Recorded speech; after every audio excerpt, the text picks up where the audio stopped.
Toute parole qui sort de la bouche de Dieu, cela veut dire l'homme doit vivre avec une parole prononcée par Dieu. Vous savez, la parole de Dieu nous donne la possibilité de déverrouiller la porte de l'impossible. La parole de Dieu nous donne la possibilité de déverrouiller la porte de l'impossible. Lorsqu'on vit avec la parole, quand la parole de Dieu est dans ton esprit, quand la parole de Dieu est dans ton cœur, c'est la parole de Dieu qui créera des choses dans ta vie. La parole de Dieu, elle crée la paix. La parole de Dieu, elle crée la stabilité. La parole de Dieu, elle crée la patience.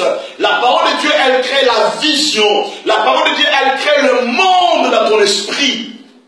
Notre Dieu, Jésus a dit, l'homme vivra de la parole. L'homme vivra de la parole. Écoutez bien aimés, nous sommes enfants de Dieu pour dominer dans l'autorité de la parole. Cela veut dire, Jésus a dit à Satan, écoutez-moi, je suis le Fils de Dieu, je suis Dieu. Je suis appelé à dominer par l'autorité de la parole. Mais écoutez-moi ce qui est puissant. Écoutez-moi ce qui est puissant. Vous allez voir que c'est par la parole que Jésus a créé des richesses. Par la parole que Jésus a créé la richesse. Non par les idées du monde, non par les idées sataniques, mais par la puissance de la parole que Jésus a créé les choses. Par la puissance de la parole, Jésus a créé le matériel. Et puis là, il prend 5 pains et 2 poissons, il le multiplie par la puissance de la parole. Jésus a montré à Satan, écoutez-moi, je suis créé, j'existe, je suis engendré pour créer la richesse selon la parole. Vous comprenez? Il multiplie 5 pains et 2 poissons.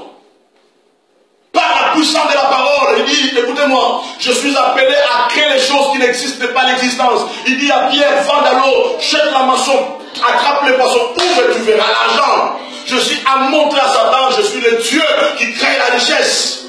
La Bible déclare dans le désert, ils étaient là, ils manquaient, il n'y avait pas la nourriture. Par la puissance de la parole, il a donné la manne. Il est puissant de l'aimer. Ah, elle manquait les enfants. Par la puissance de la parole, il a créé, écoutez-moi. Écoutez-moi, Rebecca dans son village où elle était, Dieu a créé le mariage pour lui, sans compter que Rebecca soit au courant, mais à l'autre côté, Dieu faisait un projet pour elle. Écoutez, il y a Dieu qui est en train de faire des projets pour toi, les projets que tu ne fais pas, Dieu va le réaliser. Les choses que Dieu va faire dans ta vie, il ne le fera pas selon le principe du monde, mais il le fera selon sa parole. Il est le Dieu qui crée la richesse. Il a dit, l'homme ne vivra pas du pain seulement, mais de toute parole qui sort de la bouche de Dieu. La parole de Dieu améliore votre champ de vision devant le problème. La parole de Dieu améliore votre champ de vision devant la parole. Lorsque tu as la parole, ton champ de vision change. Là où il y a l'impossible, tu commences à voir que c'est possible. Là où les choses ne se créent pas, tu vois que les choses vont se créer. Là où il n'y a pas le chemin, tu vois qu'il y a un chemin. Amen. Écoutez-moi bien aimé, nous avons la puissance de la parole. Vis par la parole. La parole que tu as peut changer les choses. La parole que tu as peut créer la vie. La parole que tu as peut t'amener là où personne ne peut penser que tu peux arriver. Parce que la parole de Dieu, elle nous donne la sagesse. La parole de Dieu, Dieu est fidèle dans sa parole. Dieu est fidèle dans sa parole. La parole de Dieu, c'est comme j'ai dit au début, la parole de Dieu, elle est la matrice qui crée la vie. La parole de Dieu, elle est la matrice qui crée la vie. Vous comprenez? La parole de Dieu est la matrice